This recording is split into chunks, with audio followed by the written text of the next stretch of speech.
Boa noite a todos, bem-vindos a mais uma aula nossa do curso de formação interna em tópicos em História da Ásia. Agradecer pela participação de todos presentes aqui. Agradecer também pela presença do professor Jonathan, que está conosco pela primeira vez aqui no nosso curso. A aula de hoje, né, a número 7, nossa. O tema da aula hoje, iremos ter a Ásia Central, o Afeganistão e o equilíbrio geopolítico asiático. Eu vou apresentar brevemente o professor, e aí eu termino minhas palavras. O professor Jonathan Christian, ele é graduado e mestre em Geografia pela Universidade Federal Rural do Rio de Janeiro. Ele também tem interesses e pesquisas nas áreas de Geografia Política e Geoestratégia da Ásia Central. O professor Jonathan também é membro do Laboratório de Geografia Econômica, Política de Planejamento, e também é criador do projeto Monitor Centro-Asiático. Agradecer mais uma vez, professor, pela presença, e também dizer aqui que, depois da minha fala, que eu vou passar para a minha mediação pelo Arthur, que está atualmente conosco como líder da equipe acadêmica do GE, né, do Grupo de Estudos Asiáticos nosso, da UFMG. E, novamente, passar a palavra, professor, toda sua, e muito obrigado por tudo. Boa noite, pessoal. Antes de qualquer coisa, eu vou espelhar aqui a apresentação, né? É importante. E aí eu já começo a minha fala. Todos conseguem ver os slides? Conseguimos sim, professor. Conseguem? Ok. Boa noite, pessoal. Primeiro, eu gostaria de agradecer ao GEA pela oportunidade, pelo espaço, para a gente conversar nessa noite de quarta-feira sobre a Ásia Central, o Afeganistão, né? Que são espaços áreas que a gente não costuma muito conversar, dialogar ou ver em termos geopolíticos, tanto na mídia brasileira ou até mesmo no espaço acadêmico, que é o mais importante aqui para a gente. Então, é uma satisfação enorme estar aqui com vocês, conversando sobre isso hoje. Eu me chamo Jonathan, como já foi apresentado, né? Atualmente, eu sou doutorando em Geografia da Universidade Federal Rural do Rio de Janeiro. É um curso novo, que estou na primeira turma, abriu esse ano. E agora, no doutorado, a ideia também é a gente continuar pesquisando sobre a Ásia Central. E aí, o que eu trago para a gente conversar hoje é basicamente a gente entender um pouquinho o que é a questão da Ásia Central enquanto região, o que a gente define da Ásia Central como uma região, a partir da perspectiva geográfica. A Ásia Central nas grandes obras geopolíticas, aí no caso eu trago duas grandes obras geopolíticas. A Ásia Central no período soviético, qual foi a importância da Ásia Central para a União Soviética em termos geoestratégicos e em termos econômicos e sociopolíticos. E aí eu trago também uma discussão sobre a Ásia Central no período pós-soviético, que aí eu divido em duas partes, né? Logo ali no final do século XX, com o fim da União Soviética, e também a partir de 2010, já no século XXI, quando a gente percebe novas movimentações geopolíticas na região. E, por fim, lá no final da aula, a gente vai conversar falar um pouquinho sobre os principais desafios geopolíticos, né, os principais desafios para o Afeganistão e para a Ásia Central, para manter o equilíbrio geopolítico da Ásia. E aí, entrando de fato no assunto de hoje, eu vou brevemente apresentar para vocês uma discussão sobre o que é região, o conceito de região, a partir da perspectiva geográfica. A gente não vai aqui fazer um debate epistemológico sobre o conceito de região, porque não se trata disso. Mas é só para a gente poder entender até mesmo como essa questão de visão do que é uma região, do que a gente pode definir como região, pode definir ou até mesmo mostrar o que a gente vai buscar entender e compreender da Ásia Central.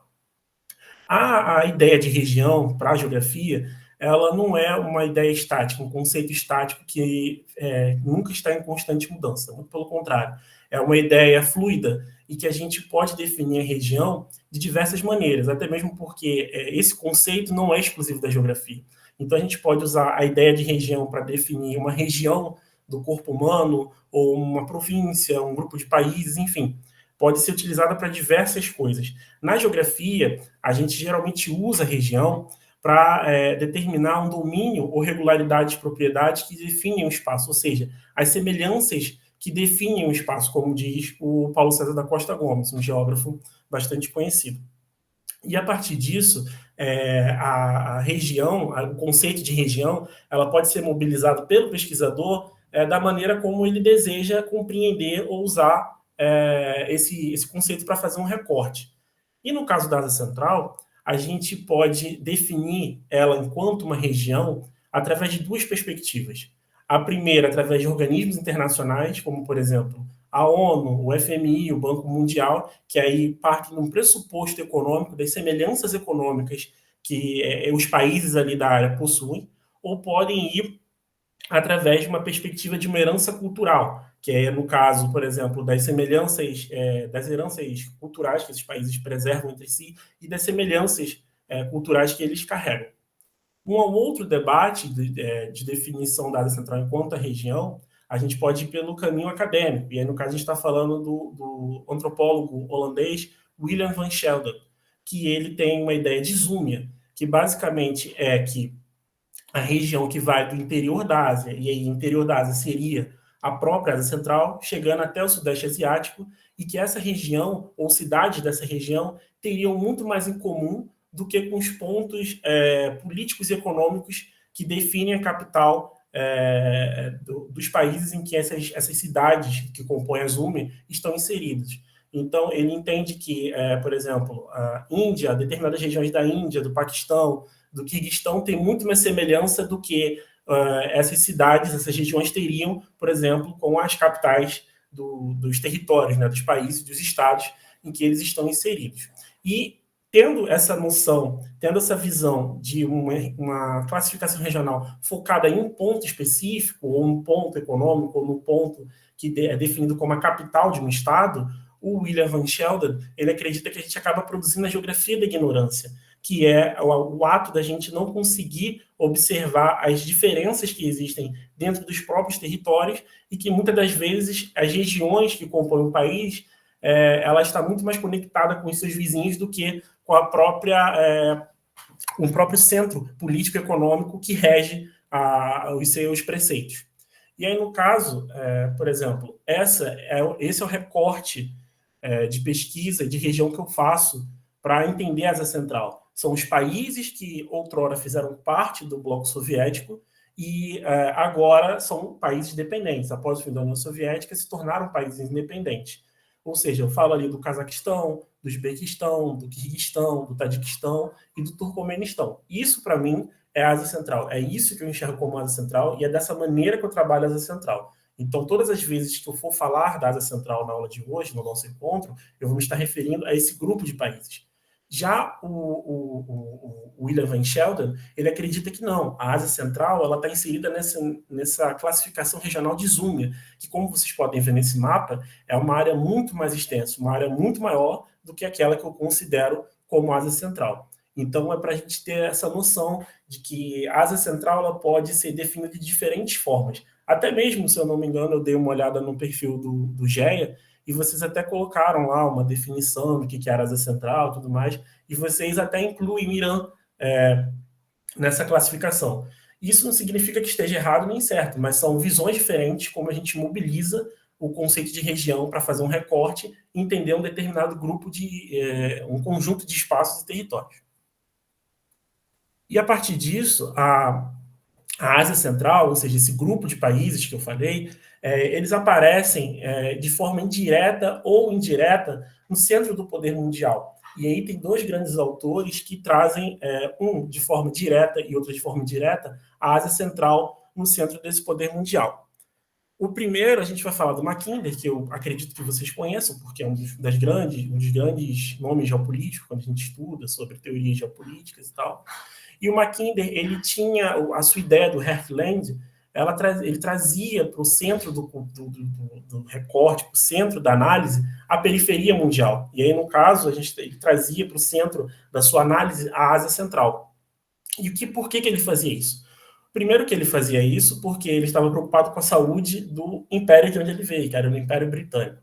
Segundo que ele entendia que a Ásia Central, o Heartland, né, concentrava esse poder terrestre, porque a Europa, séculos antes, sofreu invasões, foi ameaçada, né, teve sua estabilidade regional, seus territórios, suas fronteiras ameaçadas por grupos e por grupos como os mongóis, como o Gengis Khan, por exemplo, que se organizavam a partir do território, não da Ásia Central especificamente, mas da Eurásia, e a partir dali eles avançavam em direção ao continente europeu. Então ele entendia que você ter o domínio do Heartland, que no caso é a área onde corresponde à Ásia Central, era você ter uma forma de ter o domínio sobre o poder terrestre e não permitir com que a estabilidade do continente europeu fosse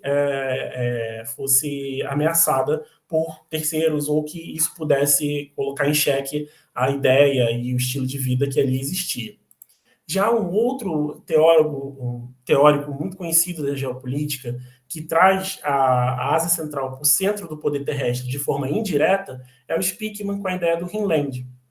O Rhineland, na verdade, é o que o Speakman chama como a concentração onde estaria o poder terrestre. Não mais onde seria o Heartland, mas sim o Rhineland, que na visão do Speakman corresponde a uma região anfíbia, ou seja, que teria a saída para o mar e entrada para o interior do continente asiático, que poderia, na verdade, seria fundamental para a segurança dos Estados Unidos e da Europa, de forma geral.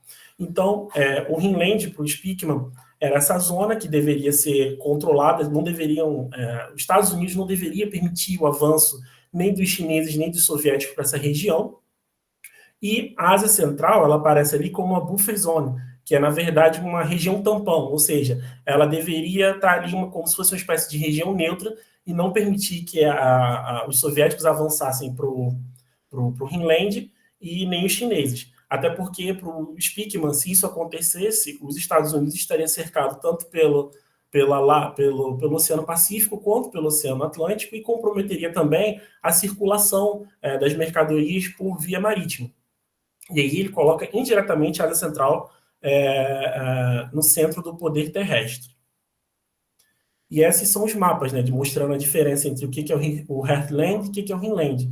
Então, veja, para o Mackinder, a Ásia Central está exatamente ali no poder do centro terrestre, ou seja, quem dominasse a Eurásia, quem dominasse a Ásia Central, dominaria o resto do mundo, né?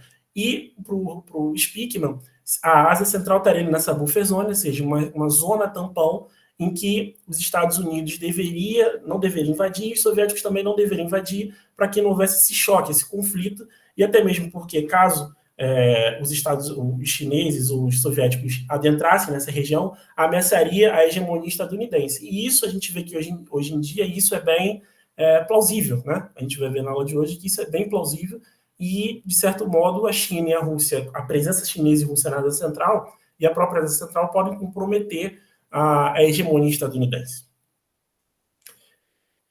E aí, já no período soviético, a Ásia Central ela teve uma importância tanto geoestratégica, como eu havia falado, como social, econômica e política.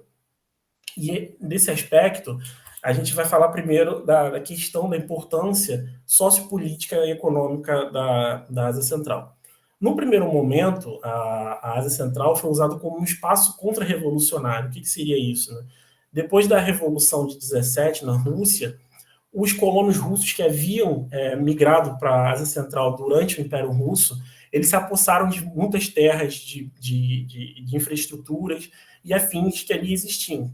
E quando ocorre a Revolução de 17 na Rússia, eles não desejavam perder tudo isso que eles haviam tomado dos nativos na Ásia Central. Então, eles usavam a população local como uma massa de manobra para tentar frear a chegada dos bolcheviques na Ásia Central, né, que eles conseguissem também fazer com que a Ásia Central se integrasse ao bloco soviético.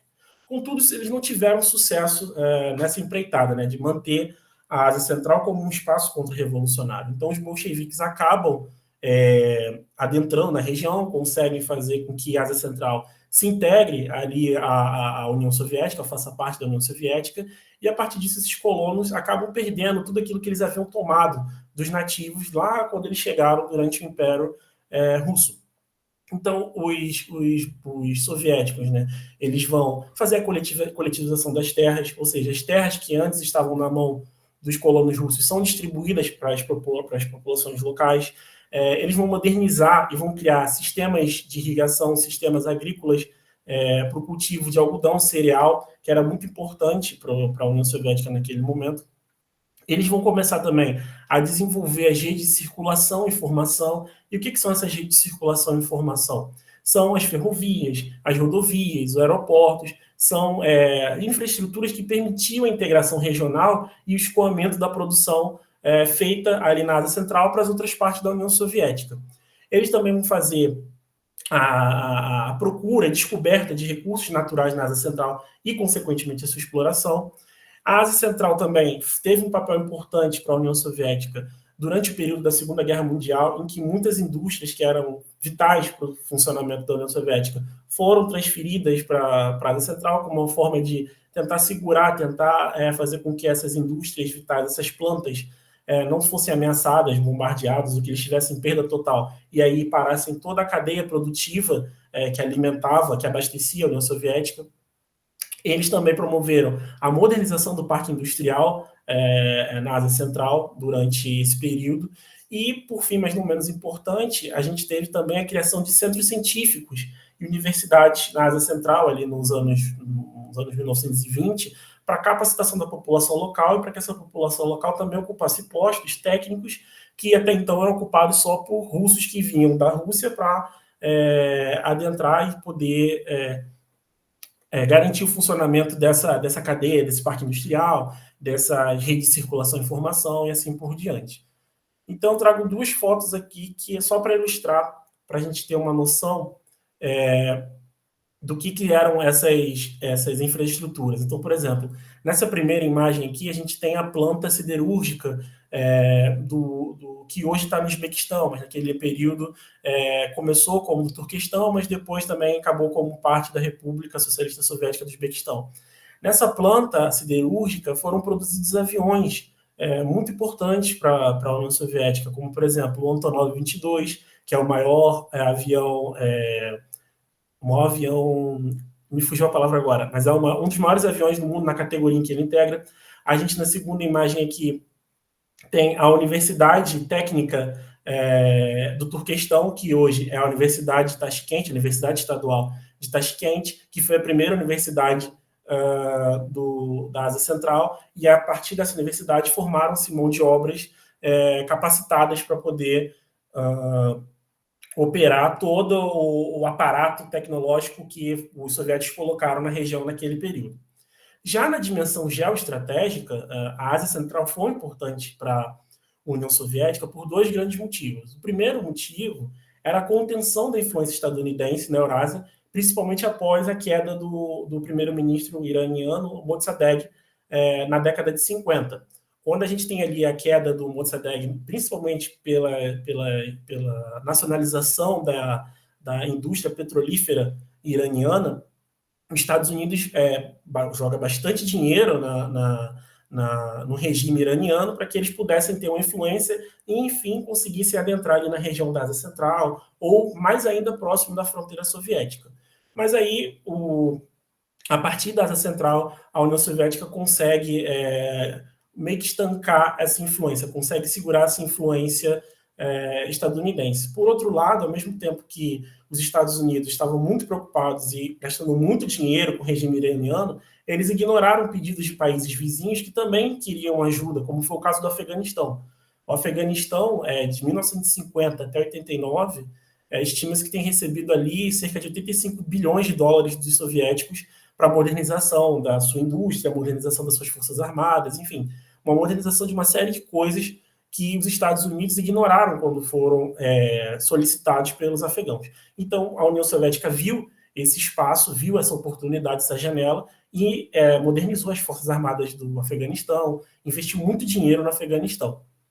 Contudo, a partir ali dos anos do final da década de 70, né, a gente tem a invasão soviética no Afeganistão, e ali se tornou um grande palco para disputas indiretas, né? Foi uma disputa indireta tanto da União Soviética quanto dos Estados Unidos, mas não apenas isso, também tiveram ali interesse chinês, interesse paquistanês, interesse árabe, em não permitir com que a União Soviética conseguisse ter uma vitória no Afeganistão, porque isso significaria o avanço da influência soviética para o Sudeste Asiático. Então, chineses, paquistaneses, estadunidenses, europeus, árabes se uniram para financiar direto ou indiretamente os grupos insurgentes para que eles conseguissem conter a União Soviética e não permitisse o avanço dessa influência para o Sudeste Asiático. De certa maneira, isso foi conquistado, né? Tiveram um êxito nisso, até porque a União Soviética, o Exército Vermelho, se retirou do Afeganistão em 89, mas muito também por causa do momento econômico histórico que vivia, né? Já era o final ali, já estava no final da sua história, já passava por uma fraqueza econômica muito grande e assim por diante. Então, quando a gente tem ali a assinatura do Protocolo de Almaty, em 1991, a gente teve a criação da CEI, a partir desse protocolo, né? E logo depois foi anunciado o fim da União Soviética. Então, os estados oficializaram a sua independência, porque, na prática, eles já estavam independentes desde setembro, agosto do mesmo ano, mas ali, quando a gente tem a assinatura do Protocolo de Almaty, oficializado o fim da União Soviética, e, consequentemente, é oficializado também a independência dos países da Ásia Central. E a gente, tal qual nós conhecemos hoje, né? E aí, quando a gente tem essa independência dos países centro-asiáticos, a gente também vai começar a ter um embate pela liderança regional, ou seja, os atores ali da Ásia Central vão começar a disputar a liderança para se mostrar quem vai ser o principal nome da região, quem vai ter a liderança daquela área. Então, a gente vai ter um embate direto ali entre o Cazaquistão, naquela época presidido pelo Nazarbayev, e vamos ter também pelo Uzbequistão, presidido naquele momento pelo Karimov. O Cazaquistão, o Nazarbayev, ele tinha uma ideia de modernizar o Cazaquistão ao estilo econômico e político dos tigres asiáticos, que naquele momento era um grande exemplo para o mundo. Então, ele tinha essa ideia de modernizar o país economicamente e politicamente no formato dos tigres asiáticos. Inclusive, ele convida especialistas dos países dos tigres asiáticos para poder ajudar, colaborar com a formação os primeiros passos econômicos e políticos do Cazaquistão ali na década de 90. E também tenta vender o Cazaquistão como uma ponte entre o Oriente e o Ocidente. Isso ele tenta estabelecer o Cazaquistão como uma zona em que estaria disposto tanto a receber o Oriente, os países ocidentais, como os países orientais, para debater, dialogar e disponibilizar seu território para trânsito e comércio entre esses dois blocos, entre esses dois lados do mundo. Já o Karimov, ele entendia que pela liderança histórica, pelo tamanho histórico, pelo valor cultural e a dimensão política que o Uzbequistão teve anteriormente, séculos passados na região, essa liderança naturalmente deveria estar sobre o Uzbequistão. Mas, contudo, ele não produz, ele não tenta modernizar o país, ele continua ali com as políticas quase que uma autocracia, e acaba perdendo espaço para o Cazaquistão, que se mantém até hoje como um grande líder regional. E um terceiro ator que aparece ali, não disputando a liderança regional, mas tentando atrair investimentos, tentando atrair estrangeiros para a região, é o Turcomenistão, que naquele momento era presidido pelo Niazov, e ele mantém a permanente neutralidade. O que é isso? Ele não se envolve em blocos econômicos e políticos, nem com o Oriente, nem com o Ocidente. Ele não mantém um compromisso nem com um lado, nem com o outro. O interesse dele, na realidade, naquele momento, era atrair estrangeiros para que ele pudesse desenvolver e explorar as suas riquezas naturais, que, no caso, era o gás natural. O Turcomenistão é um dos maiores países, com as maiores reservas de gás natural do mundo até hoje, e naquele momento ele tenta atrair estrangeiros para que pudesse ter investimento externo e aí ele conseguisse vender o gás natural para outras regiões do mundo. Inclusive, essa neutralidade do Turcomenistão é muito interessante, porque o Niazov negociava, por exemplo, com o Talibã na década de 90 para que pudesse dar início a um projeto que nós vamos ver mais adiante aqui na aula, que para ele era fundamental para atrair riqueza, atrair dinheiro para o Turcomenistão naquele momento. O Tadiquistão, por sua vez, naquele momento, naquele período ali, pós-União Soviética, logo ali no começo dos anos 90, ele passou por uma guerra civil, que foi de 92 a 97, e basicamente essa guerra civil ela envolvia o antigo poder soviético, ou seja, os principais chefes do Partido Comunista Tadjik, que na literatura estrangeira, quando a gente trata sobre a Guerra Civil Tadjik, nós chamamos de neossoviéticos, e lideranças regionais tradicionais, mas não se limitava apenas às lideranças religiosas tradicionais. Também envolvia um grupo étnico que vive ao leste do país, que nunca teve uma voz muito ativa, nunca teve muita participação política no Tadiquistão, que são chamados os ismaelitas, né? Que são pessoas que seguem a corrente ismaelita do islamismo. Então, a gente tem um embate entre esses dois grupos, e, de um lado, as lideranças religiosas tradicionais, né, mas que também envolvia esse grupo étnico e outros atores ali de menor importância, eles são apoiados, em certa parte, pela Aliança do Norte, que ficava ali no norte do Afeganistão, né? Então, eles tinham esse apoio da Aliança do Norte. Já os neossoviéticos, que já dominavam praticamente toda a região, todo o oeste do Tadiquistão, eles tinham o apoio dos russos e dos uzbeques. E eles tinham esse apoio dos russos e dos uzbeques por dois motivos.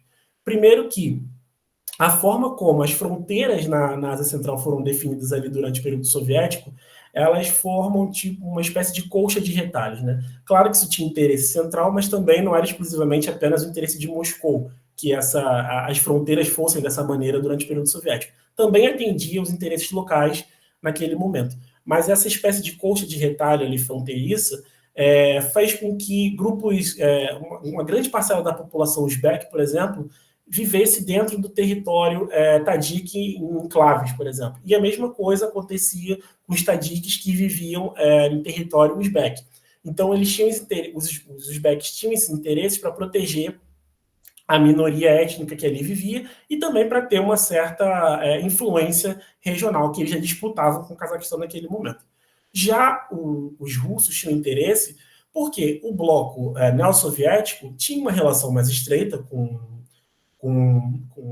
Moscou, e também porque eles não queriam que ocorresse um avanço de forças terroristas, né, para os seus territórios. A Rússia, ali nos anos 90, está vivendo um momento de crise interna, né, inclusive nas suas repúblicas autônomas. Então, eles entendiam que segurar, conter o avanço de grupos terroristas no Tadiquistão também era uma forma de conter o avanço ou o espraiamento do terrorismo para o seu território.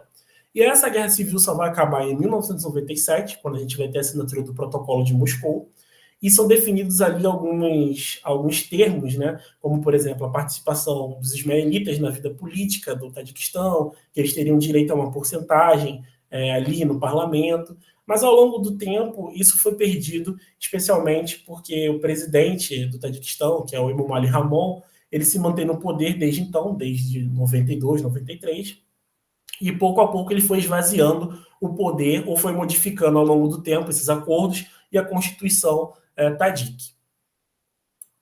A Rússia, por sua vez, ali no período de 91 a 2000, ela acaba se afastando da Ásia Central. Primeiro porque ela passava por problemas internos, né? Ela tinha ali uma crise no seu parque industrial, tinha uma crise econômica, uma crise social muito grande. Então, eles acabam se afastando para tentar resolver seus próprios problemas internos. A Rússia, naquele momento, também acaba se alinhando aos organismos ocidentais, como o FMI e outros nesses estilos. Inclusive, promove o maior processo de privatização já visto na história, naquele período. E tem também a abertura do mercado, a abertura da economia russa, enfim. Ela passava por uma série de questões que não permitia ou não fazer com que o Boris Yeltsin olhasse para a antiga região soviética para tentar estabelecer a Rússia como um grande player, né, como o principal país influenciador desses espaços, dessas regiões. Então, naturalmente, os russos acabam se afastando um pouco da Ásia Central, e isso permitiu que outros atores acabassem tentando estabelecer influência na região, como foi o caso da Turquia, da Arábia Saudita, do Irã, da China, dos Estados Unidos, enfim, do bloco ocidental como um todo, da União Europeia, que tentam ingressar na Ásia Central de diversas maneiras. A Turquia, por exemplo, vai pelo caminho do neo-otomanismo, né, que é considerar os aspectos culturais, históricos culturais, para se aproximar e estabelecer uma influência na região. A Arábia Saudita vai pelo mesmo caminho. O Irã, que não tem uma proximidade cultural tão forte assim com o Turcomenistão, com o Uzbequistão, com o Cazaquistão, o Quirguistão, que são países de povos túrquicos, ele se aproxima muito mais do Tadiquistão, que é um povo composto, um país composto por povos de influência indo-iraniana. Então tem mais proximidade com o Irã. Enfim, cada um, à sua maneira, foi tentando ali ocupar esse espaço que a Rússia deixou no começo dos anos 90, logo após o fim da União Soviética, enquanto tentava arrumar a própria casa. E a partir disso, a gente vai ter ali, então, a criação de blocos de cooperação de diferentes países ali para atuar na Ásia Central. Então, por exemplo, a gente tem a SEI, a Formação da Comunidade dos Estados Independentes, a gente tem até a Rússia mesmo estabelecendo ali a Organização do Tratado de Segurança Coletiva, né, que é uma aliança militar que existe até hoje. Então, eles tentam ali estabelecer alguma influência, mas muito tímida. A gente tem a China, através dos 5 de Xangai, que hoje nós conhecemos como a Organização para a Cooperação de Xangai, que naquele momento se junta ali ao Cazaquistão, ao Uzbequistão, Quirguistão, para fundar uma espécie de um pacto militar de não agressão e de segurança regional. Enfim, abre espaço para a criação desses blocos de cooperação.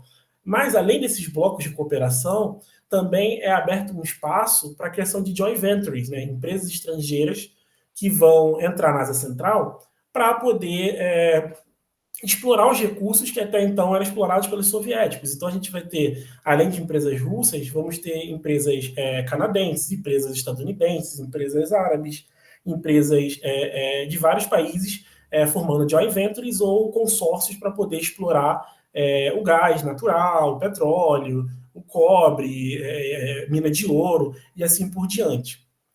Um exemplo que a gente traz é, por exemplo, do consórcio de gasoduto do gasoduto Cáspio, que sai de Tejes, ali no Cazaquistão, e vai até a costa russa, no Mar Negro, e é formado justamente esse consórcio é justamente formado por uma série de empresas estrangeiras que entraram no Cazaquistão no final da União Soviética, ali no meio dos anos 90, e construíram esse gasoduto. Então a gente tem a participação da ExxonMobil, da Chevron, de empresas russas também, atuando na construção e na operação desse gasoduto, que hoje corresponde aí a 1% do abastecimento de petróleo no mundo inteiro. Um outro exemplo de empresas que entraram na Ásia Central nesse período para explorar essas descobertas de recursos naturais e desenvolver essas redes de circulação e comunicação que outrora fizeram parte do bloco soviético, né? Era a mina de Muruntau, que é no Uzbequistão. Ela foi descoberta em 65, começou a ser explorada em 67 e é reconhecida como uma das maiores minas de ouro do mundo. Estima-se que ela tem ali uma reserva de 4,5 mil toneladas de ouro. E hoje ela é operada por uma empresa estatal uzbeque, mas em um certo momento ali no meio dos anos 90, ela foi operada pela Newmont e pelo governo uzbeque, ou seja, uma joint venture, uma parceria público-privada, se assim a gente pode dizer, que operava essa mina de ouro e também o recurso natural que existia no Uzbequistão. Essa mina de ouro, hoje, ela corresponde à segunda maior produtora de ouro no mundo, pelo menos até 2022, ela era. Não consegui achar dados de 2023 porque ainda não foi disponibilizado, né? A gente tem que esperar acabar 2023 para 2024 e esse dado ser disponibilizado. Mas, por enquanto, nas minhas pesquisas, eu não consegui localizar a posição, ela se manteve. Mas creio que ela continuou como a segunda maior produtora de ouro no mundo também em 2023. Alguma dúvida, pessoal? Vocês estão conseguindo compreender? Querem fazer alguma pergunta? Então, vou continuar.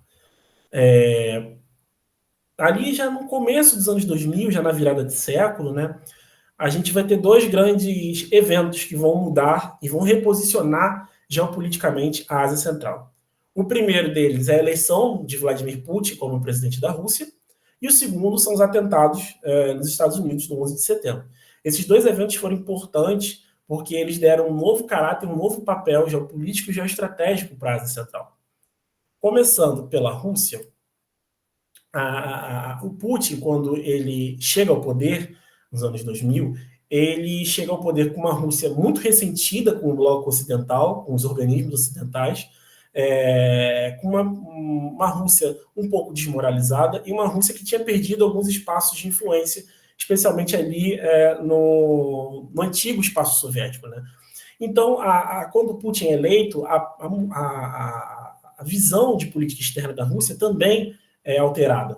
Eles entendem que existem três grandes complexos geopolíticos no mundo que devem estar sobre a esfera de influência da Rússia, que no caso é a Eurásia, abrangendo ali justamente a região da Ásia Central, o Indo-Pacífico, né, que é a região ali do Sudeste Asiático e do Oriente, Extremo Oriente, e o Euroatlântico, que corresponde à área ali da Europa, Estados Unidos e assim por dizer, né, assim por diante. Então, quando a gente tem a eleição do Putin, a gente tem essa alteração na visão de política externa russa e a Rússia volta a se aproximar da Ásia Central. Então, ela volta a se aproximar do Cazaquistão, volta a se aproximar do Turcomenistão, do Uzbequistão, do Quirguistão, do Tadiquistão, mas não somente isso, também volta a se aproximar do Cáucaso, do Azerbaijão, da Armênia, Geórgia e assim por diante. O Putin, nesse período, até chega a visitar, fazer uma turnê, uma espécie de turnê pelos países da Ásia Central, justamente para se reaproximar desses países e tentar trazer eles de volta para a influência russa ali no começo dos anos 2000. Já os Estados Unidos, eles enxergam a Ásia Central, após o 11 de setembro, como um espaço de extrema importância geoestratégica. Por quê? Quando ocorre o 11 de setembro, um mês depois, no dia 7 de outubro de 2001, os Estados Unidos invadem o Afeganistão. E essa invasão a gente conhece como uma operação chamada Liberdade Duradoura. E o principal objetivo dos Estados Unidos quando invadem o Afeganistão naquele momento é buscar caçar Osama Bin Laden, que foi o autor, o mentor intelectual do 11 de setembro. E para conseguir entrar no Afeganistão, conseguir levar adiante essa empreitada, eles teriam que usar ali a região da Ásia Central, os países da Ásia Central, para poder se aproximar, poder, enfim, penetrar no território afegão. Então, os Estados Unidos recebem um apoio ali dos países da Ásia Central, como, por exemplo, do Tadiquistão, do Uzbequistão, que também tinham interesse em conter esse avanço, essa proliferação de grupos terroristas, né, da Al-Qaeda naquele momento. Então, também tinha um certo interesse ali do Tadiquistão, do Uzbequistão, do Cazaquistão, em conter esse avanço. E, a partir disso, eles apoiam, os países da Ásia Central, apoiam a instalação de bases militares, de outros elementos militares, me fugiu a palavra, me desculpem, outras instalações, perdão, apoiam a fixação de outras instalações militares ali na área. Então, por exemplo, no Quirguistão, os Estados Unidos, eles vão instalar um centro de trânsito no aeroporto de Manás, na capital, ali em Bishkek, na capital do Quirguistão. Eles vão também usar uma base aérea no Uzbequistão até 2005. O Cazaquistão vai permitir o trânsito de equipamento, de suprimento militar não letal pelo seu território para apoiar as tropas ali no Afeganistão. O Tadiquistão também permite o uso, o pouso de aviões militares estadunidenses, enfim. houve um apoio da Ásia Central, dos países da Ásia Central, para que os Estados Unidos invadisse o Afeganistão e começasse a sua caçada de Bin Laden, que durou até 2011. O único que não participou exatamente disso, não permitiu nenhum tipo de utilização de território, espaço, nada disso, foi o Turcomenistão, porque ele tem a permanente neutralidade, então ele não se compromete e não iria se comprometer nesse sentido de fornecer, permitir a utilização de base aérea, aeroporto, pouso, decolagem de avião, trânsito de equipamento militar de um país estrangeiro para outro. Até porque também, como eu havia falado, o Turcomenistão tinha ali uma certa negociação, uma certa proximidade, né, um certo diálogo com o Talibã.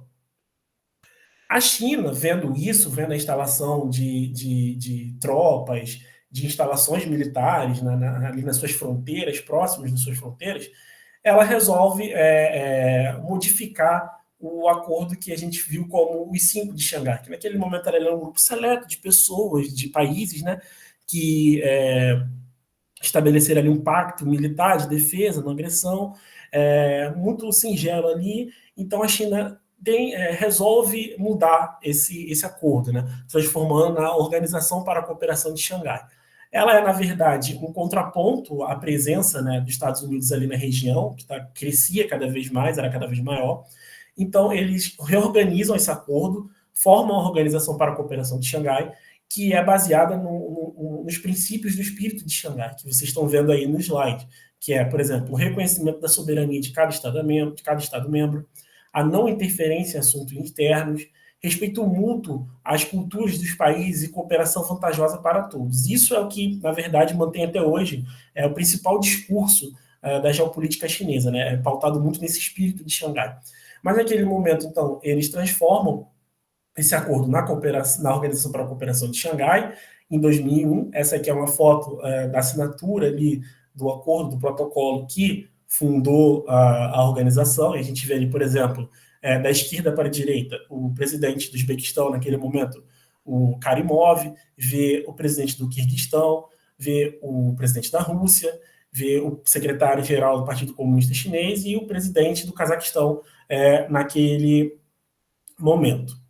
Essa organização, a Organização para a Cooperação de Xangai, ela começa ali entre esses 5 países, né? Mas ao longo do tempo, ela foi deixando de ser simplesmente ter o seu caráter exclusivamente militar, foi se tornando cada vez mais num bloco de integração econômica regional liderado pela China, e ao longo do tempo, além disso, outros países também começaram a integrar esse bloco, como foi o caso da Índia, do Paquistão, mais recentemente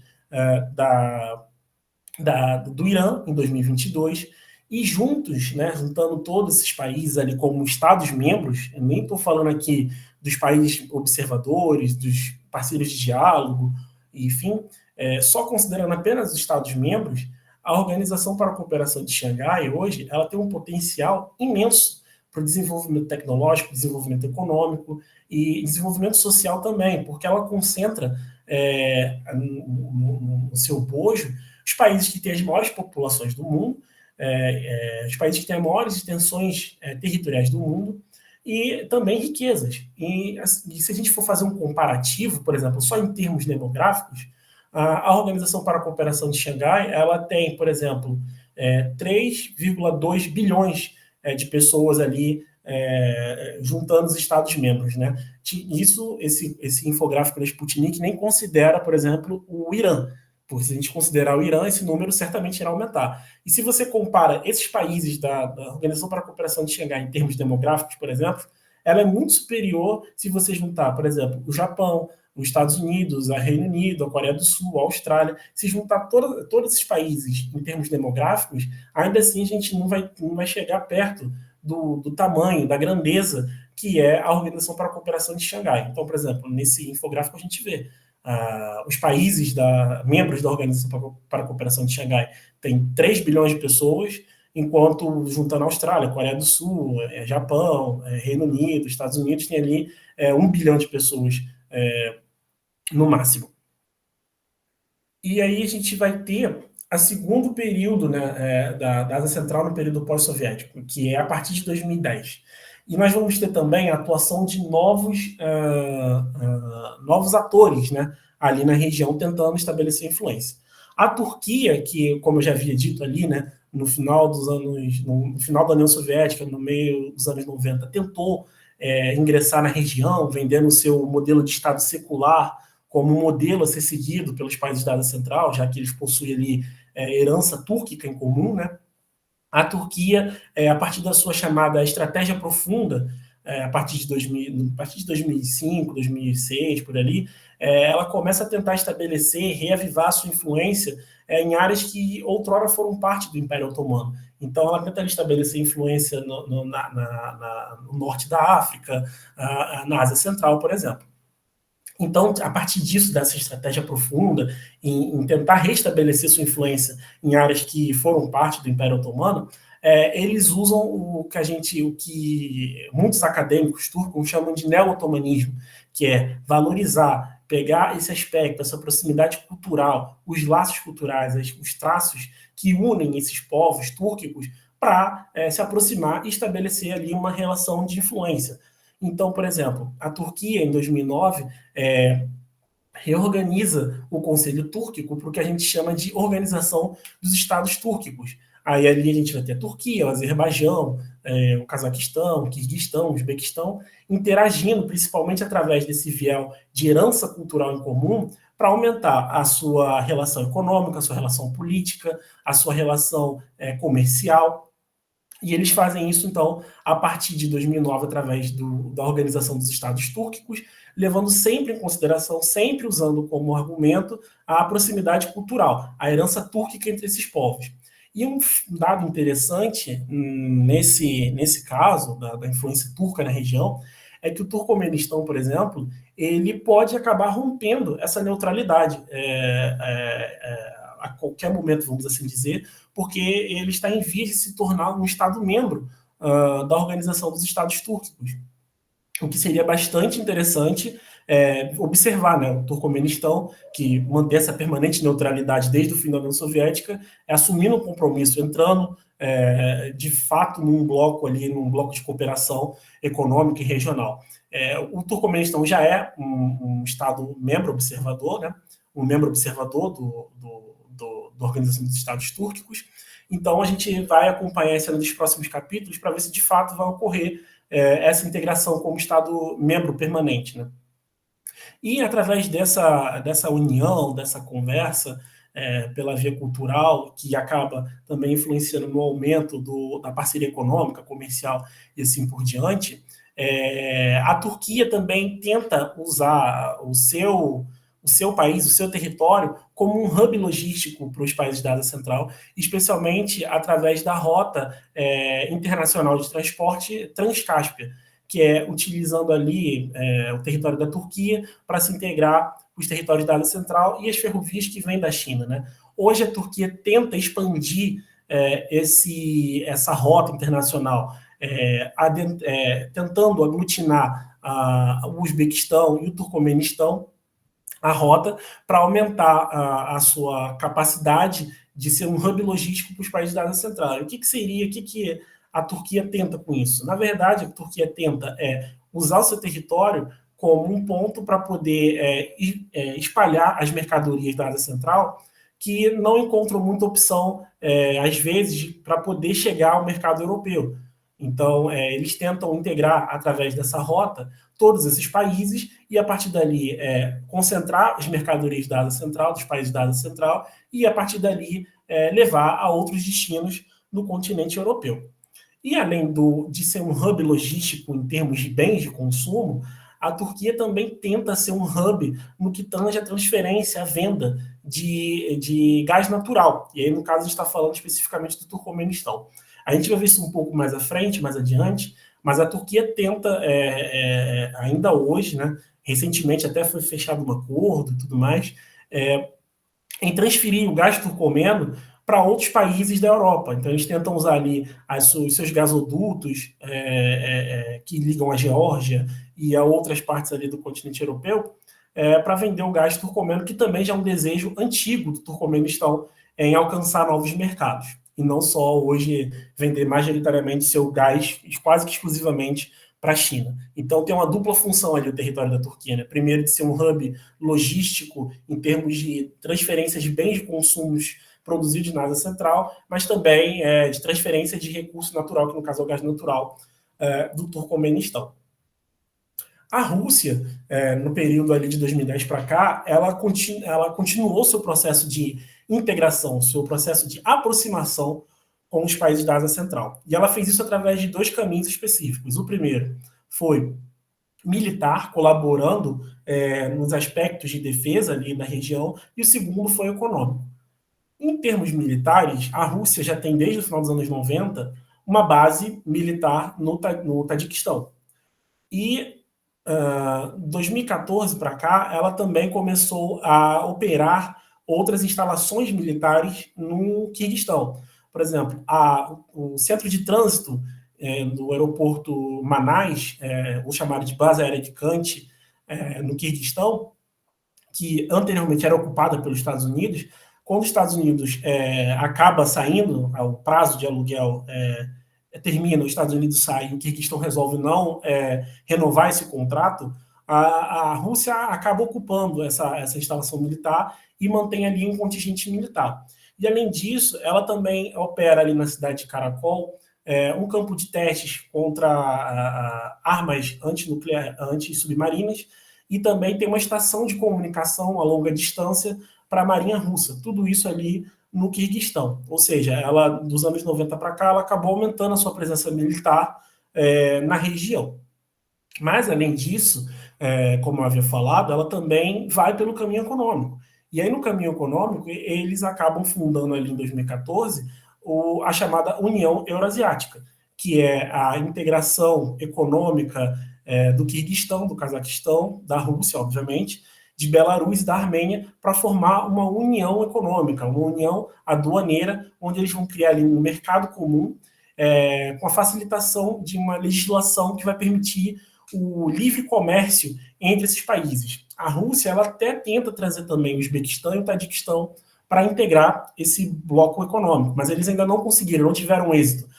O Uzbequistão e o Tadiquistão ainda são bastante reticentes quanto a fazer parte desse bloco econômico. Porém, é justamente através da União Econômica Eurasiática que a Rússia tem conseguido sobreviver e manter o seu estoque, né, a entrada de bens de consumo no país diante das inúmeras sanções que eles sofreram depois que invadiram o território da Ucrânia.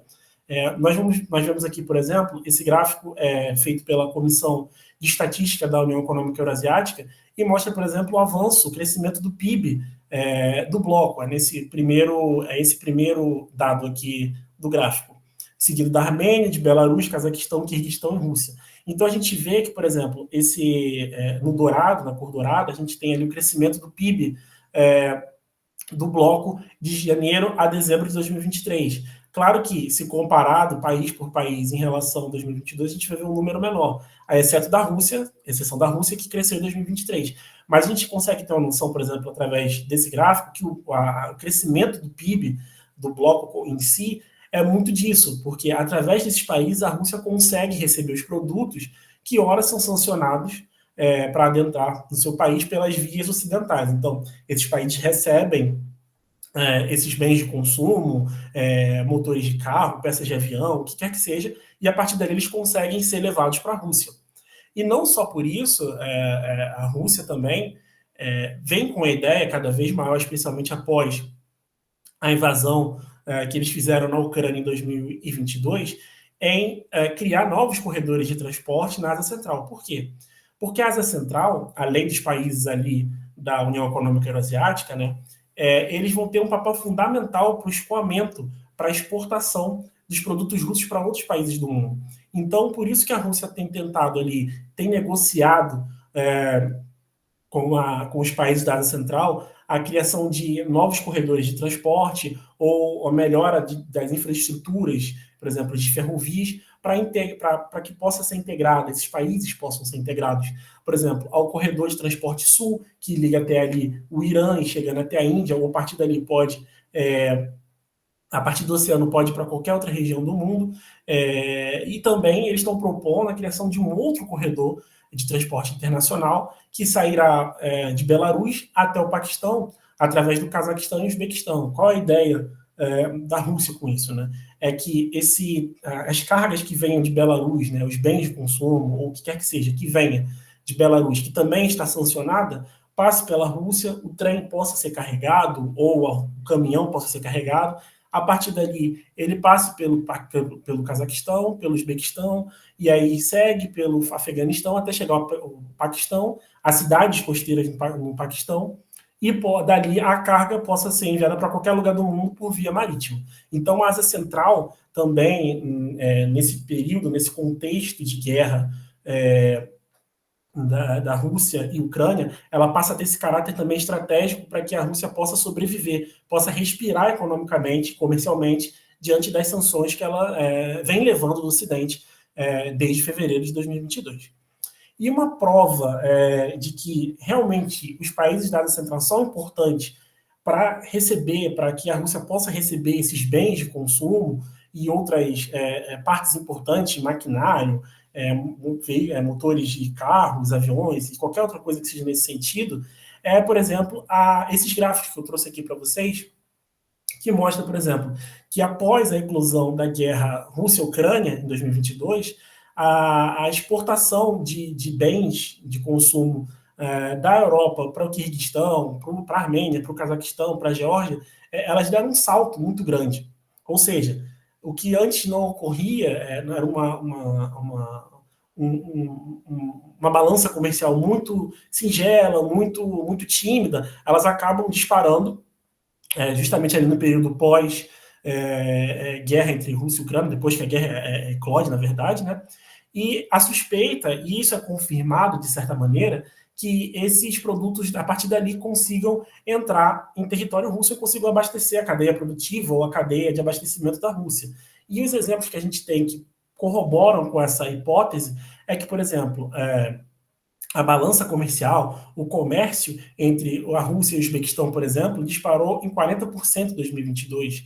A gente viu isso também com o Tajiquistão, disparou em 22% em 2022, 2023. Com o Turcomenistão também, a gente viu um avanço, um aumento de 45%, de 171 milhões de dólares, né, o avanço, o crescimento da balança comercial. Ou seja, é uma suspeita é uma hipótese que tem bastante fundamento de que esses países da Ásia Central, a partir dali, eles recebem produtos da Europa ou de qualquer outra região do mundo, e a partir dali eles acabam exportando para a Rússia, acabam entregando ao seu destino final, que é a Rússia. E a Ásia Central, nesse sentido, geopoliticamente, geoestrategicamente falando para a Rússia, hoje tem esse valor de ser um ponto em que ela possa sobreviver, possa respirar economicamente, porque ela recebe aquilo que ela, em tese, não poderia receber, e ela pode vender por um caminho que ela não poderia fazer, um caminho mais curto, já que ela está sancionada e o trânsito de aviões ou caminhões, navios russos pelos países que apoiam a Ucrânia está sendo bastante controlado, bastante rígido. Então, ali pela Ásia Central, pelo Paquistão, pelo Irã, a Rússia consegue vender, consegue exportar, fazer o escoamento da sua produção e não ter nenhum tipo de perigo de que sua carga acabe sendo sancionada, né, seja apreendida. Os chineses, de 2010 para cá, eles elevaram a relação geopolítica com os centro-asiáticos a um novo nível. E isso foi feito principalmente através do anúncio da nova Rota da Seda e com o aumento da parceria comercial.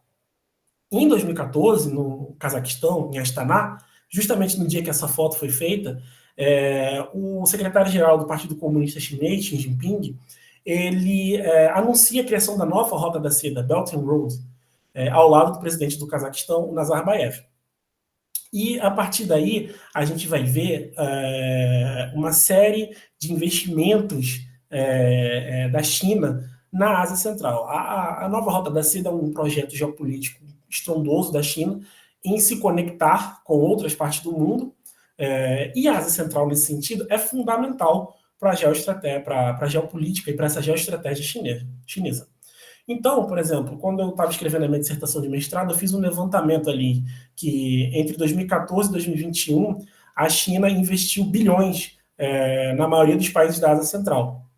E esses investimentos eram feitos especialmente através da concessão de linhas de crédito pelos policy banks da China. Então, a gente vai ter ali o Banco de Desenvolvimento Chinês, o Banco da China, o Banco de Exportação e Importação da China, fornecendo linhas de créditos para os países da Ásia Central ou para empresas chinesas que fossem atuar na construção de infraestruturas nos países centro-asiáticos. Então, eles vão fornecer dinheiro, vão fornecer um crédito ou para a empresa ou para o país para que eles desenvolvam determinadas infraestruturas. Essas infraestruturas podem ser de diversas formas, de diversas ordens. Podem ser, por exemplo, ferrovias, rodovias, pode ser um sistema de irrigação para um campo agrário, enfim. Depende muito do que o país vai querer, do que para que vai servir, enfim, existe uma série de elementos ali para que vai especificamente servir aquela infraestrutura. De qualquer maneira, todas essas infraestruturas, elas vão servir basicamente para a nova Rota da Seda. Então, por exemplo, a China, ou empresas chinesas, né, melhor dizendo, construíram ferrovias e túneis ferroviários que diminuem o tempo de viagem no Uzbequistão, justamente para atender essa demanda, esse caráter de urgência que os corredores da nova Rota da Seda exigem. Vão também criar infraestruturas energéticas, como é o caso dessa termoelétrica em Dushanbe, na capital do Tajiquistão, vão criar rodovias em áreas que são extremamente acidentadas, geograficamente falando, né? Como é o caso, por exemplo, dessa rodovia que está sendo construída no Quirguistão.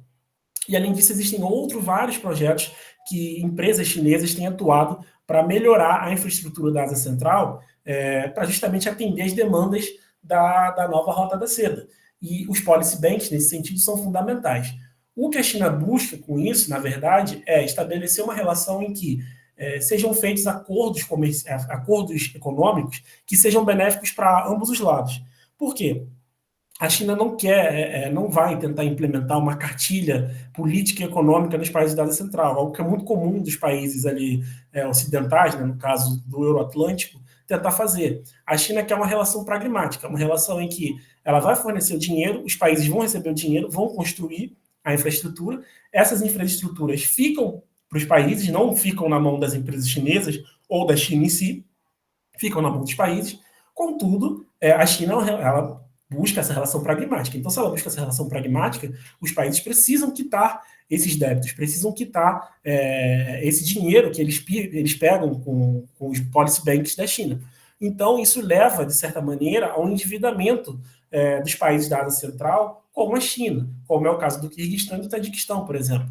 Num dado recente, divulgado semana passada pelo Banco do Quirguistão, né, o Banco Nacional do Quirguistão, eles dizem que 36% da dívida externa do Quirguistão em 2023, por exemplo, estava atrelado ao Banco de Importação e Exportação da China, que é um policy bank. Então, a gente vê que é uma relação pragmática, uma relação que a infraestrutura chega, a infraestrutura é feita, mas isso tem uma consequência. A consequência é um débito que os países da Ásia Central, especialmente os mais pobres, têm com a China, passam a ter com a China. E isso, na verdade, nem é só no caso da Ásia Central, isso também ocorre com outros países da Rota da Seda, que fazem parte da Rota da Seda. Mas isso também não significa que a China esteja tentando implementar uma espécie de neoimperialismo, ou algo nesse sentido, como a gente costuma ouvir bastante por aí. É uma relação pragmática que tem ganhos até certo ponto, mas para os países mais pobres também tem um certo revés, né? Esses são os corredores que integram, que fazem parte da nova Rota da Seda. Na Ásia Central, ela recebe 2 grandes corredores dessa nova Rota da Seda.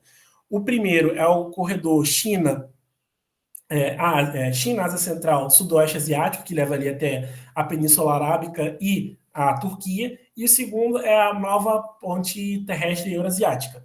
Essa nova ponte terrestre eurasiática é muito importante porque ela vai ligar a costa chinesa até o continente europeu.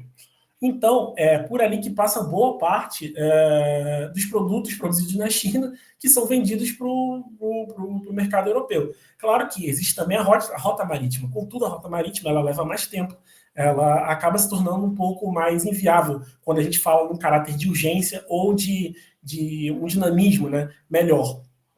E essa rota, ela passa ali pelo Cazaquistão e pela Rússia. No Cazaquistão, a gente vai ter o Porto Seco de Corvos, que é onde a gente vai ter a troca de trens, né? Que vai, as cargas vão sair de trens que vêm da China, passam para os trens que vão para o Cazaquistão e dali eles seguem para a Europa, né? Enfim, para onde lá, a partir de lá vão ganhar as prateleiras e etc.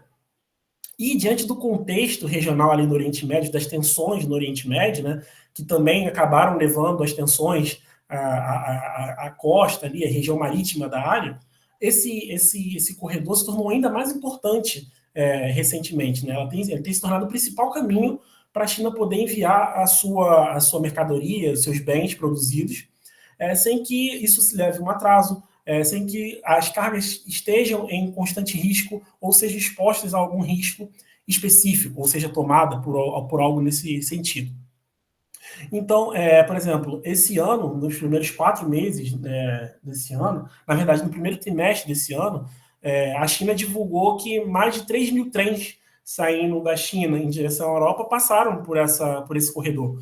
De 2022, de 2023, comparado com 2022, o uso desse corredor, dessa ferrovia, foi tão importante que ela teve um aumento de 22% se comparado, né, um ano com o outro, ou seja, aumentou em 22% em 2023 se comparado com 2022. Ou seja, a Ásia Central ela tem ali um caráter importantíssimo para esse projeto geopolítico de integração que a China tem atualmente.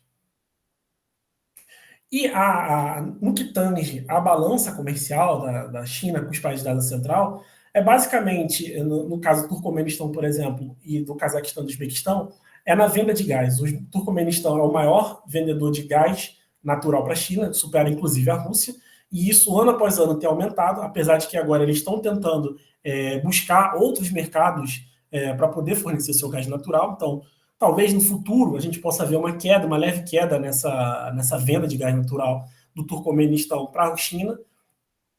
Ela também se mantém ali como o principal importador da maioria dos países da Ásia Central, como, por exemplo, é o caso do Cazaquistão. A China ali aparecia como a segunda maior parceiro de exportação do Cazaquistão em janeiro desse ano, com 22,5%, e de importação também, sendo o principal parceiro de importação, tendo ali 27,4% de participação na balança comercial do Cazaquistão. Com o Uzbequistão é a mesma coisa, ali, o top 3, o top 5, né, é dominado ali de exportação, é dominado pela Rússia, pela China, pelo Cazaquistão e pela Turquia, e de importação pela China, que tem ali 29,5% de participação nas importações feitas pelo Uzbequistão de janeiro a dezembro do ano passado. O mesmo a gente vai ver, por exemplo, no caso do Quirguistão, né, a China tendo ali uma participação, sendo a principal parceira comercial do Quirguistão, participando em 34,7% da balança comercial do país, considerando todo o ano de 2023. Enfim, toda essa relação, essa importância geoestratégica e geopolítica por acabar hospedando grandes corredores da nova Rota da Seda e pela aproximação comercial ali, exportando bens para a Ásia Central e recebendo recursos naturais da Ásia Central. Ano passado, a gente teve, em maio de 2023, ali a cúpula China-Ásia Central, para reforçar e para dar um novo caminho a essa parceria entre a China com a região. Então, a gente teve ali a participação do Xi Jinping, com todos os chefes de Estado da Ásia Central, em Xi'an, na China, participando dessa cúpula para justamente definir novos caminhos e aumentar essa parceria, aumentar a importância que essa parceria tem, tanto para um lado quanto para o outro. Os ocidentais, a partir de 2010 para cá, né, eles passaram a ver a Ásia Central de uma outra maneira. Primeiro, como um ponto para tentar estabilizar o Afeganistão. E segundo, que a partir do conflito entre Rússia e Ucrânia, eles enxergam que existe ali uma nova possibilidade em fazer com que os países da Ásia Central acabem se voltando mais para a sua esfera de influência e deixando um pouco a Rússia e a China de lado. Então, nos últimos meses, nós temos visto, por exemplo, chefes de Estado, como, por exemplo, Joe Biden, convidando os presidentes dos países da Ásia Central para ir até Washington se encontrar com ele no formato C5+1, que é um formato antigo, mas que foi reavivado, né, a partir desse contexto de guerra, de conflito. A União Europeia e a Alemanha, especificamente, também convidou os chefes de estados da Ásia Central para que fosse ali se reunir na Europa para dialogar, expandir os acordos de cooperação e assim por diante. Ou seja, eles estão tentando ali fazer com que a Ásia Central se volte mais para a sua área de influência. E que eu estou trazendo só alguns encontros principais, porque ocorreram muitos outros encontros. E, além disso, para alguns casos específicos, como, por exemplo, da França, que a gente vai falar agora, e da Alemanha, que a gente vai falar posteriormente, a Ásia Central ela também pode ser uma espécie de socorro, vamos assim dizer, para os franceses, diante do que eles vêm passando, geopoliticamente falando, no continente africano. A França tem perdido bastante influência geopolítica no continente africano, como a gente tem visto recentemente, e a Ásia Central ela aparece ali como uma espécie de um novo fornecedor de recursos naturais, mais especificamente de urânio, para a França. Boa parte da eletricidade francesa é gerada a partir de usinas nucleares, né? E a usina nuclear usa bastante urânio. Então, o Macron visitou o Cazaquistão e o Uzbequistão, que tem grandes reservas de urânio, especialmente o Cazaquistão, que é um dos maiores produtores do mundo, ali numa espécie de tentar atrair, abrir novos comércios e não ter a sua geração de eletricidade seja ameaçada, né? A partir do momento que se tem a perda de influência no continente africano e muitas antigas colônias africanas acabam deixando de vender esse recurso para Paris. Então, Macron visita a Ásia Central, especificamente o Cazaquistão e o Uzbequistão, ali tentando comprar urânio, né, se tornar um grande parceiro comercial na compra de urânio, para que eles pudessem continuar mantendo suas usinas nucleares funcionando. E também é visto como uma espécie de proximidade de um país ocidental com uma região que está sob influência da Rússia. Algo que a Rússia tem feito no continente africano, né, que é aumentar sua influência ali numa área que é de influência até então francesa. Né? A Rússia tem contribuído para essa perda de influência da França no continente africano. Então existe ali uma necessidade, óbvio, mas também existe ali um jogo geopolítico em tentar enfraquecer a Rússia numa área que é de sua influência. A Alemanha também recorreu à Ásia Central para poder tentar suprimir de alguma maneira ali a perda do gás russo, que ocorreu após a eclosão do conflito russo-ucraniano. Então, eles vão até o Cazaquistão para comprar petróleo, né? Petróleo e gás, e o Cazaquistão chegou a vender no passado quase 1 bilhão de toneladas de petróleo para a Alemanha, através do gasoduto Druzhba, que inclusive passa pela Rússia. Então, a Alemanha também recorreu ali à Ásia Central para poder conseguir manter a sua cadeia energética funcionando, visto que eles também cortaram relações ou impuseram sanções aos russos, né, que eram os principais fornecedores ali dos alemães. O Turcomenistão, ele enxerga que a Rússia perdendo o mercado de gás europeu é uma nova oportunidade para que ele tente se reinserir nesse mercado e consiga finalmente vender o seu gás natural para o continente europeu, um desejo antigo, mas ele esbarra em questões de infraestrutura e de integração regional. Apesar disso, o Turcomenistão conseguiu fechar um acordo de venda de gás para a Hungria. A gente não tem muitos detalhes, não se sabe muito como vai ser feito essa venda de gás, mas a suspeita que nós que pesquisamos a Ásia Central temos é que isso seja feito através do esquema swap, né? O Turcomenistão vai transmitir, vai levar o seu gás através de gasodutos para a Turquia, que ligam a Turquia ao Irã e do Irã ao Turcomenistão, ou seja, o gás vai para a Turquia via o Irã, e a partir da Turquia acontece esse swap, uma troca, né? Aí a Turquia vai entregar o gás para a Hungria. Mas isso é uma especulação, a gente não tem certeza de como isso vai ser feito. É a forma mais provável que isso seja feito, até porque o Turcomenistão tem feito isso, esse esquema swap, com vários países, com o Azerbaijão, com o Iraque, enfim, com os parceiros mais recentes, eles têm utilizado esse meio, esse recurso, né? Então, acreditamos, nós que somos analistas da Ásia Central, acreditamos que será feito dessa maneira.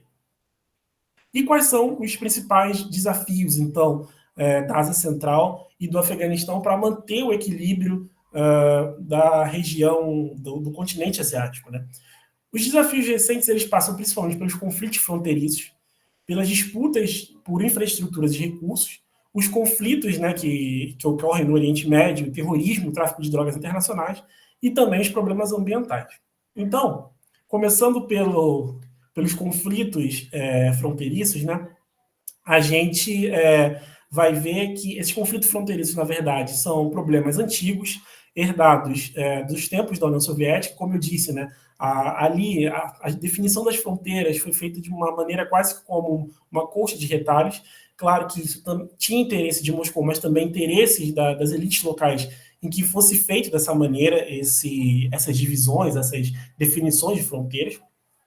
E desde o fim da União Soviética, eclodiu ali uma série de conflitos entre os países da região para definir essas fronteiras, definir enclaves, esclaves, o que era qual território era de quem, um pedaço era do Cazaquistão, outro do Uzbequistão, um do Quirguistão, outro do Tadiquistão. Ao longo do tempo, os países foram conseguindo ali se resolver, foram conseguindo definir suas fronteiras, mas o pior conflito, né, o pior embate ali estatal em relação a isso é do Quirguistão com o Tadiquistão. Em 2022 nós tivemos um conflito muito sério, creio que tenha sido um dos piores, se eu não me engano, ou se não, o pior já registrado em conflitos, embate fronteiriço entre os dois países, em que morreram mais de 140 pessoas, segundo fontes de ambos os lados, porque os números não são precisos, cada país divulgou no período, na época, né, um dado diferente. Então, assim, a gente não tem certeza absoluta do número de mortos, nem número de feridos, mas a gente tem uma ideia, por exemplo, de que 150 pessoas foram deslocadas, né, durante esses conflitos que ocorreram exatamente nessa região aqui de Aksal e Vuruk, que é um enclave tadik dentro do Quirguistão. Enfim, esse conflito ele foi bastante violento, foi bastante sangrento, teve uso de drones, por exemplo, drones que o Quirguistão comprou da Turquia, usou contra os tadiques e contra a população tadik ali na fronteira. O Tadiquistão, por sua vez, implodiu pontes do Quirguistão. Enfim, foi um caos, foi um conflito muito sério, muito feio, e que levou enfim, ao Quirguistão e o Tadiquistão buscarem uma ajuda para definir isso de forma política. Então, eles recorreram à Rússia, que, segundo ambas as partes, tem ali tem mapas da época da União Soviética que ajudariam a definir, de fato, quais regiões seriam de quem, qual área de quem, qual quilômetro X seria do Quirguistão, do Tadiquistão, enfim, que fosse feita uma definição mais justa dessas fronteiras. Então, eles recorrem à Rússia. A Rússia mediou, e vem mediando agora um pouco menos, a definição dessas fronteiras. O Quirguistão e o Tadiquistão formaram grupos ali interdisciplinares de trabalho para definir essas fronteiras. Eles divulgaram recentemente, no começo desse mês, que estão avançando e que o acordo está quase fechado para finalmente selar esse problema de vez, acabar com esse problema de vez, mas ainda estão ali negociando, conversando e vendo como vai ser melhor definida essa fronteira que eles têm, né, que é de uma extensão de 960 quilômetros. Então, esse é um dos problemas que hoje atrapalham, ou um dos grandes desafios que a Ásia Central busca ali para poder manter o equilíbrio geopolítico na Ásia, no continente asiático. Um outro problema é o problema ambiental. E aí o problema ambiental ele tem um caráter tanto histórico quanto contemporâneo.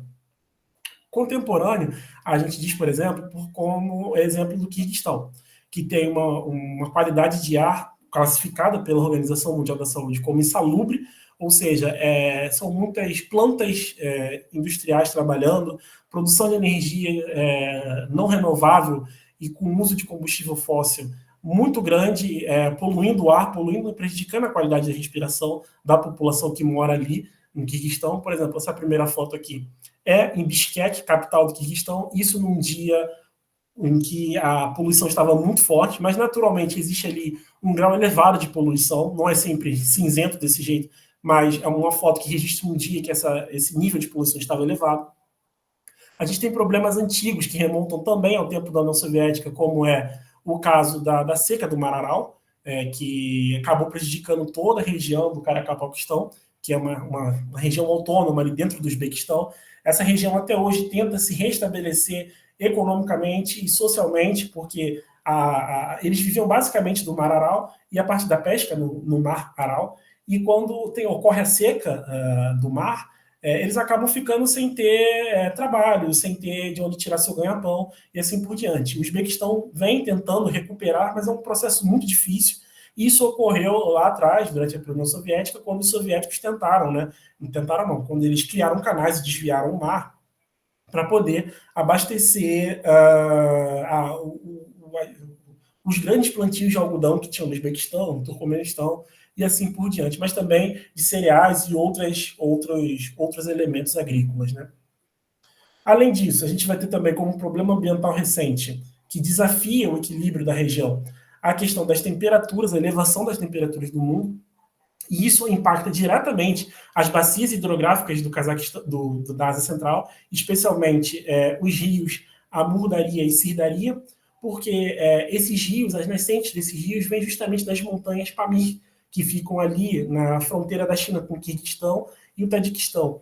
E conforme a temperatura mundial, a temperatura do planeta vem aumentando, ela acaba modificando toda a estrutura, todo o esquema geológico que permite um fluxo contínuo desses rios que acontecem justamente a partir do derretimento e da acumulação de gelo que ocorre no topo dessas montanhas. Então, o aumento da temperatura ela acaba por impactar e mudar toda a estrutura geológica que ocorre para que esses rios mantenham um fluxo contínuo, abastecendo ali praticamente a Ásia Central inteira e o próprio Afeganistão, e isso pode levar a uma série de conflitos, que vão desde conflitos por disputas de recursos hídricos, que já ocorrem, por exemplo, mas isso pode ser acentuado. Isso pode acentuar também a questão da segurança alimentar, porque os rios podem não ser suficientes para manter as produções agrícolas funcionando de forma plena e adequada, e, consequentemente, levar também a uma maior pobreza, a uma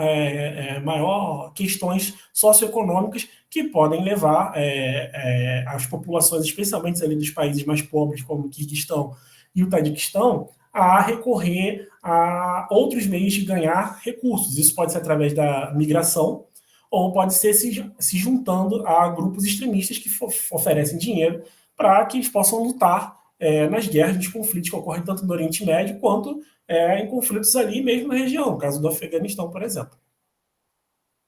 E além disso tudo, desses problemas de ordem ambiental que vão desde a poluição até o aumento da temperatura do mundo, o Afeganistão resolveu recentemente, na verdade o Talibã resolveu recentemente, fazer a abertura de um canal, o canal Kocha-Tepa, que é um canal que é justamente para desviar o rio Amudaria para tentar criar um sistema de irrigação, abastecer 500 hectares de terras desérticas no Afeganistão para que possam se tornar áreas plenas, aptas para a agricultura. Só que eles fazem isso, eles fazem esse desvio, né, abrem esse canal para gerar o desvio do rio, de forma sem ter muita técnica, sem ter o know-how necessário para isso. E isso pode levar a uma outra catástrofe ambiental, um outro problema ambiental. Pode levar, por exemplo, à seca do rio, pode mudar a dinâmica do rio. E caso isso ocorra, os maiores prejudicados seriam, por exemplo, o Turcomenistão e o Uzbequistão, que teriam essencialmente prejudicados a sua colheita, né? a sua produção agrícola de algodão. Então, a abertura desse canal, por exemplo, criou uma certa tensão ali na região nos últimos meses. E também um desafio de tentar manter a região ali equilibrada geopoliticamente falando. E o terceiro não, né? Mas um outro grande fator que é um desafio para o equilíbrio da região e do continente asiático em si, e aí após isso a nossa aula vai encerrar, é a questão da segurança, de defesa e segurança. E quando a gente fala de questão de defesa e segurança, a gente está falando especificamente de tráfico de drogas, internacional de drogas, que ocorre do Afeganistão para outros países, passando ali as fronteiras da Ásia Central. A gente está falando também de grupos insurgentes, terroristas, na verdade, não grupos insurgentes, mas grupos terroristas, que ameaçam a estabilidade não só do Afeganistão, mas também a estabilidade da Ásia Central, da Rússia e da China, que são os grandes interessados na contenção desses grupos. O exemplo mais recente que a gente tem aí, e que desafia o Talibã, um grupo terrorista que desafia o Talibã, mas ele não é o único que desafia o poder do Talibã no Afeganistão, porque a gente tem outros grupos, especialmente na região norte, desafiando o poder do Talibã, contudo não tem esse caráter de promover o terrorismo, mas o grupo que promove o terrorismo e desafia o poder do Talibã no Afeganistão é justamente o ISIS-K, ou o Daesh da Khorasan, que é um grupo terrorista, que é um braço do Daesh, né, que a gente vulgarmente chama de Estado Islâmico, que atua ali no Afeganistão e eles buscam estabelecer um califado pegando áreas do Afeganistão, do Paquistão, do Turcomenistão, do Uzbequistão, até o Cazaquistão.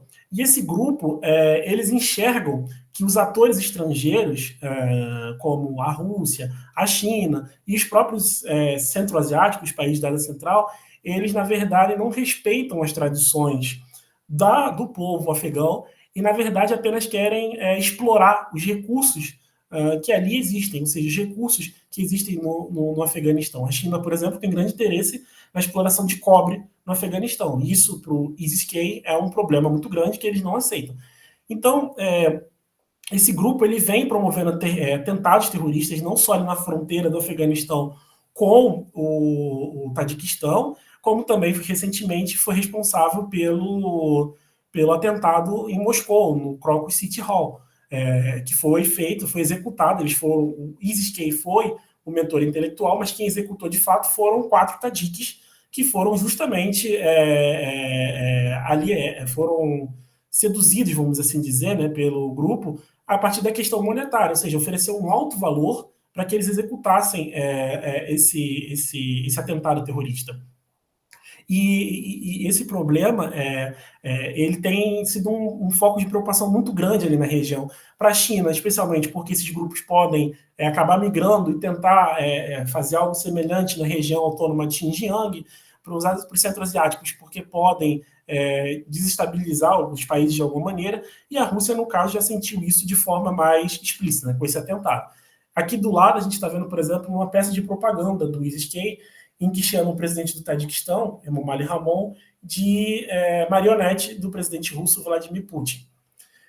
Então, esse grupo, ou essa questão de defesa, segurança e tudo mais, ela é um desafio para a estabilidade regional, mas também para os próprios interesses que tanto o Talibã hoje tem, quanto os países da Ásia Central, quanto China e Rússia. Já que, como a gente viu ao longo das aulas, é uma região geopoliticamente falando, geoestrategicamente falando, importante, porque ela vai abrigar redes de circulação e comunicação muito importantes. São áreas que abrigam redes, projetos de infraestrutura que vão conectar tanto a China com seus principais mercados consumidores, quanto a Rússia com o resto do mundo no período de sanção. E para a Ásia Central, ter essas infraestruturas é importante, é necessário, porque eles conseguem atrair investimento externo, conseguem desenvolver as infraestruturas de seus países e também conseguem arrecadar dinheiro, conseguem economicamente aumentar a sua balança comercial e assim por dizer. E para o Talibã, como eles buscam agora se manter no poder e apresentar uma visão, vamos assim dizer, mais light, se assim a gente pode dizer, né? Acho que isso não é possível, mas eles tentam ali mostrar um novo Talibã, eles também têm interesses em se juntar a essas redes de infraestrutura, se unir a China, a Ásia Central, a Rússia, para fazer parte desse sistema de rede de circulação e comunicação, porque eles entendem que a partir dessa união, dessa junção com esses países, eles vão conseguir arrecadar dinheiro, conseguir justamente expandir a sua força econômica, visto que hoje eles sofrem sanções, né? Boa parte do dinheiro afegão continua retido pelos Estados Unidos. Então, por exemplo, essa imagem que eu estou trazendo aqui para vocês, eles falando dos benefícios que um gasoduto chamado TAP, que é um gasoduto que sai do Turcomenistão em direção à Índia, teria para o Afeganistão. Né? Então, eles dizem que é um projeto que vai trazer desenvolvimento, infraestrutura, vai trazer riqueza nacional. E, na verdade, o Turcomenistão, que encabeça esse projeto, eles realmente precisam que o gasoduto, que o Talibã aceite e seja a favor desse projeto, porque 730 dos 814 quilômetros de extensão do gasoduto estão em território afegão. Então, eles precisam que o Talibã esteja apto a aceitar o projeto, mas, além disso, eles também precisam que o Afeganistão tenha um mínimo de estabilidade. Então, essa questão da insegurança regional, ela afeta a todos, inclusive o Talibã, que quer hoje se unir, quer se aproximar da China e da Rússia para poder fazer parte dessa grande cadeia geopolítica que existe hoje ali na região, para poder conseguir desenvolver o seu governo, desenvolver o Afeganistão ao modo como eles desejam. E para a China, para a Ásia Central, para a Rússia, isso também é interessante, porque você tem ali a abertura de um novo mercado consumidor, você tem ali novas áreas em que eles possam explorar recursos naturais, possam criar novas rotas de transporte para facilitar a circulação de mercadorias e bens. Então, mais do que mais do que a segurança regional em si, conseguir conter esses grupos, conseguir fazer com que esses grupos não prosperem ou não acabem se proliferando na região e coloquem em risco as infraestruturas, é necessário para todo mundo, mais do que para o Talibã ou do que para a China. Todo mundo tem esse interesse em conter o avanço desse terrorismo e não permitir que a região acabe se tornando não propícia a tudo isso que eles conquistaram ao longo dos últimos 20, 30 anos. E assim eu encerro a minha aula, gente. Muito obrigado pelo espaço e é isso. Agora estou aberto a perguntas.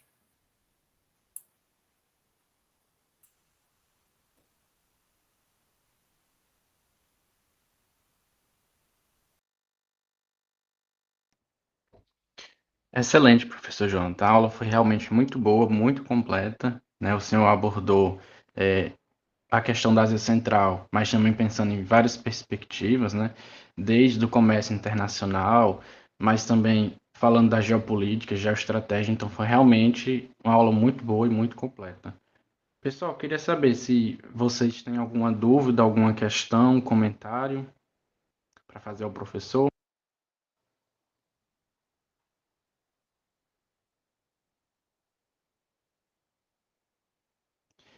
Eu vou disponibilizar agora no chat o formulário de presença, então peço que, por favor, assinem, tá bom?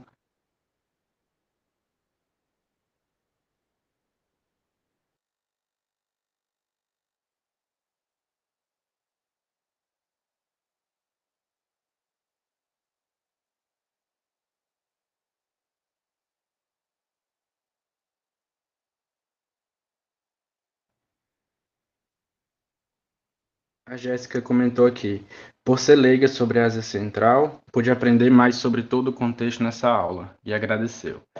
A Nair também comentou, aula excelente, aula maravilhosa, só tenho elogios e agradecimento.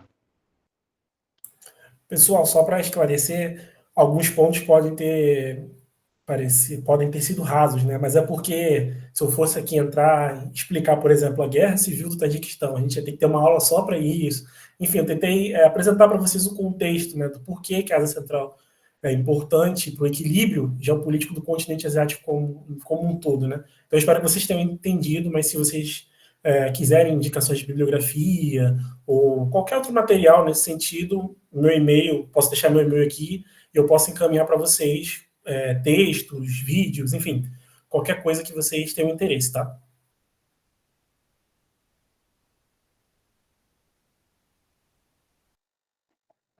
Excelente, professor, muito bom mesmo.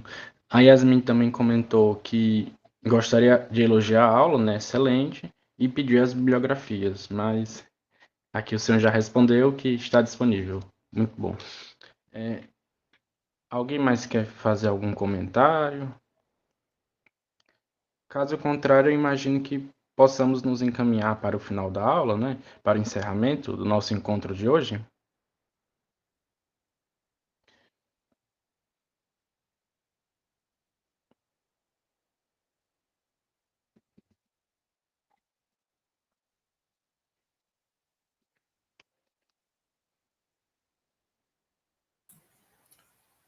Se for possível, gostaria só de agradecer a vocês, mais uma vez, a oportunidade estar aqui discutindo a Asa Central com vocês, né?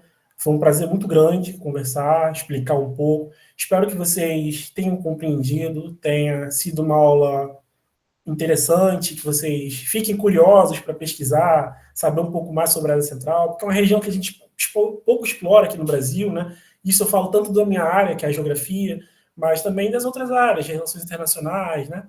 Então, eu espero que hoje vocês tenham criado um pouco mais de curiosidade e possam buscar desenvolver trabalhos sobre a Ásia Central, que é uma região muito rica, culturalmente falando, uma região muito interessante, com uma história belíssima, e geopoliticamente falando também é uma região que cada vez mais se torna o centro do poder mundial, né? Tem um valor muito grande, geoestratégico muito grande. E se, mais uma vez, se vocês quiserem dicas, bibliografia, enfim, eu disponibilizei meu e-mail aqui no chat, e caso queiram slide também, eu posso enviar por e-mail. E é isso. Muito obrigado, pessoal. Ótimo, professor. Se o senhor quiser, pode mandar os slides da aula por e-mail do GEA, que eu repasso para aqui os participantes, né, no Tudo nosso bem. grupo e também no grupo de estudos asiáticos. Tudo bem. Quando assim que terminar a aula, eu encaminho. Pode ser? No máximo amanhã. Se eu não encaminhar hoje, eu encaminho amanhã. Muito obrigado. Nada.